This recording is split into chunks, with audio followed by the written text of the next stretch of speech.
আমলকি কষভাবের জন্য অনেকের কাছে আমলকি পছন্দ না বা খেতে পারেন না, কিন্তু আমলকির আচার আমলকি থেকে একদমই ভিন্ন একটা টেস্টের। টক ঝাল মিষ্টি স্বাদের এই আমলকিটা যে এত মজার হয় বানালে, সেটা না বানালে আপনি বিশ্বাস করবেন না। আসসালামু আলাইকুম, আমি হাফসা। আজকে আমলকির একটা মজার আচার বানিয়ে দেখাবো, যেটাতে কোনো আমলকির কষ ভাব থাকবে না, আর খেতে এটা ভীষণ মজা হবে, আর 1 বছর পর্যন্ত এটা আপনি সংরক্ষণ করে রেখে দিতে পারবেন। 1/2 কেজি আমলকি নিয়েছি। এখানে পানি নিয়েছি 1 কাপ পরিমাণ। পানিটা আমি পুরোপুরি শুকিয়ে ফেলবো, তাই পানিটা এখানে বেশি দিব না। এবার আমলকিগুলো ঢেকে দিব। 20 থেকে 25 মিনিটের মতো আমলকিগুলো সিদ্ধ করে নিব। আর এই ফাঁকে আমি একটা মশলা করে নিচ্ছি আচারের। এই জন্য নিয়েছি 1 টেবিল চামচ পাঁচফোড়ন, 6-7টার মতো শুকনা মরিচ নিয়েছি, 1 চা চামচ নিয়েছি মৌরি। আমার এগুলো দেশি শুকনা মরিচ, ঝাল কম, আর আপনার মরিচে যদি ঝাল বেশি থাকে তাহলে পরিমাণে কমিয়ে নেবেন। খেজুরের গুড় নিয়েছি 1 কাপ পরিমাণ। যেহেতু আমার বাচ্চারাও খাবে এই আচারটা, তাই খেজুরের গুড়টাই নিয়েছি।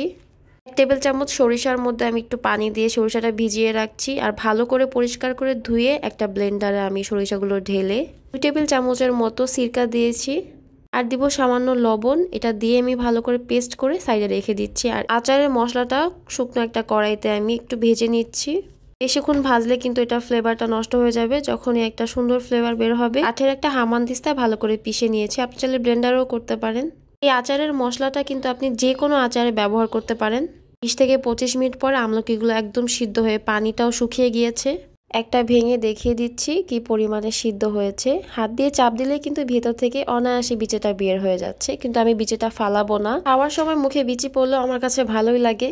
একই কড়াইতে আমলকিগুলো একটু থেতলে নিচ্ছি। আপনি চাইলে অন্য কড়াইতেও করে নিতে পারেন। আর হাত দিয়ে একটু ম্যাশ করে নিচ্ছি। এবার আরও একটা কড়াইতে 4 টেবিল চামচ সরিষার তেল নিয়েছি। তেল আমি বেশি ইউজ করব না। টেবিল চামচ রসুন কুচি আর 3-4টার মতো শুকনা মরিচ দিয়ে দিচ্ছি, এটা ফ্লেভারের জন্য। আর রসুন কুচিটাও ভালো লাগে খেতে, তাই দিয়েছি। 1/2 চা চামচের মতো পাঁচফোড়ন দিয়ে নিব। বেশি পাঁচফোড়ন আমি এখানে দিচ্ছি না, কারণ এর আগে আমি পাঁচফোড়ন গুঁড়ো করে নিয়েছি। শুধু ফ্লেভারের জন্য এখানে একটু দিয়ে নিব। এবার এগুলো সব একসাথে একটু ভেজে নিব। যতক্ষণ পর্যন্ত পাঁচফোড়নের একটা সুন্দর ফ্লেভার বের হবে, তখনই আমি দিয়ে দিচ্ছি 1 চা চামচ আদা রসুন বাটা। এখানে রসুনের পরিমাণ একটু কম আছে। আর 1 টেবিল চামচের মতো সরিষা বাটা দিয়ে দিব। দিয়ে তেলের সাথে এটাও ভালো করে ভেজে নিব, তাহলে আদা রসুন আর কোনো ফ্লেভার আসবে না, খেতেও ভালো লাগবে। প্রায় 1 মিনিটের মতো আমি এটাকে একটু ভেজে নিব। ভেজে নেওয়া হয়ে গেলেই আমি এখানে আমলকিটা দিয়ে দিচ্ছি। বেশি ভেজে একদম পুড়ে ফেলা যাবে না, তাহলে কিন্তু আমলকিটা খেতে একটু তিতা ভাব লাগতে পারে। আমলকিটা দিয়ে আমি একটু নেড়ে চেড়ে 2 মিনিটের মতো ওই তেলের মধ্যে একটু ভেজে নিব।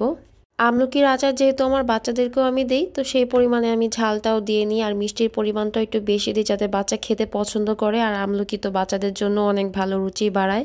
কাঁচা অবস্থায় কিন্তু কিছুতেই বাচ্চারা আমলকি খেতে চায় না। 1/2 চা চামচ দিয়ে দিচ্ছি হলুদের গুঁড়ো, 1/2 চা চামচ মরিচের গুঁড়ো, আর 1/2 চা চামচ কাশ্মীরি মরিচের গুঁড়ো দিয়ে দিচ্ছি।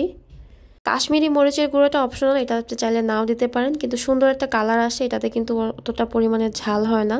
আর আমি আরেকটু ভেজে নিব যাতে হলুদের গন্ধটাও চলে যায়। এরপর দিয়ে দিচ্ছি গুড়।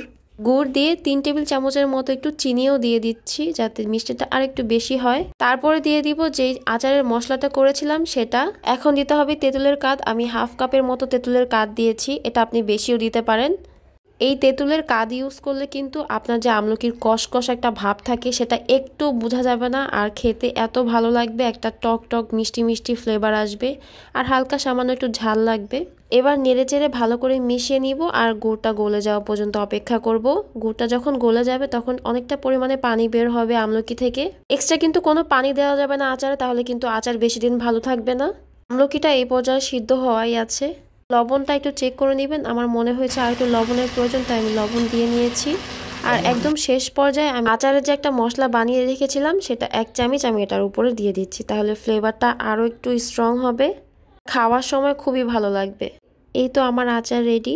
একদম সহজে বানিয়ে ফেললাম, অতিরিক্ত কোনো ঝামেলা ছাড়াই। আর এটা খেতে যে কি মজা হয়েছে, সেটা না বানালে আপনারা বুঝতে পারবেন না। বিন্দুমাত্র কোনো কষ ভাব ছাড়াই আপনি আচারটা বানিয়ে ফেলতে পারবেন, যদি আমার এই রেসিপিটা ফলো করেন ইনশাল্লাহ। এটা খাওয়ার পরে যদি আপনি না বলেন, তাহলে কেউ বুঝতে পারবে না যে এটা আমলকির আচার। বাসায় এই মজার আচারটা ট্রাই করে আমাকে অবশ্যই জানাবেন। আর যদি আজকের রেসিপিটা আপনাদের কাছে ভালো লেগে থাকে, তাহলে প্লিজ একটা লাইক করতে ভুলবেন না, কারণ আপনার লাইক আমার কাজের অনেক উৎসাহ জাগায়। দেশ ও দেশের বাইরে থেকে যারাই আমার ভিডিওটা এতক্ষণ পর্যন্ত দেখেছেন, সবার জন্য আমার দোয়া আর শুভকামনা রইল। আজকের মতো এই পর্যন্তই। সবাই ভালো থাকবেন, সুস্থ থাকবেন আর আমার জন্য দোয়া করবেন। আল্লাহ হাফেজ। আসসালামু আলাইকুম।